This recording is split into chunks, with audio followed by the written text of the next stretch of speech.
લિંબાયત વિસ્તારમાં રહેતા વેપારીઓ અને સામાન્ય નાગરિકો પાસેથી આ ગેંગના સભ્યો હપ્તા વસૂલી કરતા હતા। આશ્ચર્યજનક વાત તો એ છે કે બકરી બાંધવા જેવી સામાન્ય બાબત માટે પણ આ લોકો પૈસા વસૂલતા હતા।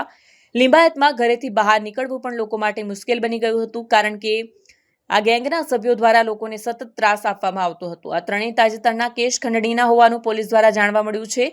ચિયા ગેંગના મુખ્ય 3 સભ્યોમાં વાજીદ ઉર્ફે ચિયા, સમીર ઉર્ફે ઘેટી અને દીપક ઉર્ફે મરાઠીનો સમાવેશ થાય છે। નોંધનીય છે કે ગેંગના મુખ્ય સૂત્રધાર વાજીદ ઉર્ફે ચિયા તેના ચાઇનીઝ જેવા વાળ અને દેખાવને કારણે ચિયા તરીકે ઓળખાય છે અને તેના પરથી જ આ ગેંગનું નામ ચિયા ગેંગ પડ્યું છે। આ ગેંગ વિરુદ્ધ અગાઉ લૂંટ, ધાડ, મારામારી, રાયોટિંગ, હત્યાના પ્રયાસ અને ખંડણી જેવા ગંભીર ગુનાઓ પણ નોંધાઈ ચૂક્યા છે। એસઓજીના ડીસીપી રાજદીપસિંહ નકુમે આ મામલે ગંભીર નોંધ લીધી છે।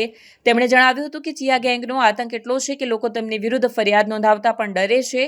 તેમણે લિંબાયત અને આસપાસના વિસ્તારના લોકોને અપીલ કરી છે કે જો આ ગેંગના કોઈ સભ્યએ તેમને ત્રાસ આપ્યો હોય, ખંડણી ઉઘરાવી હોય, ડરાવ્યા ધમકાવ્યા હોય કે હથિયારો બતાવીને ભયભીત કર્યા હોય તો તાત્કાલિક પોલીસનો સંપર્ક કરે। ડીસીપી નકુમે ખાતરી આપી છે કે પોલીસ આવા ગુનાઓ રજીસ્ટર કરી આ લોકો વિરુદ્ધ કાયદેસરની કાર્યવાહી કરશે।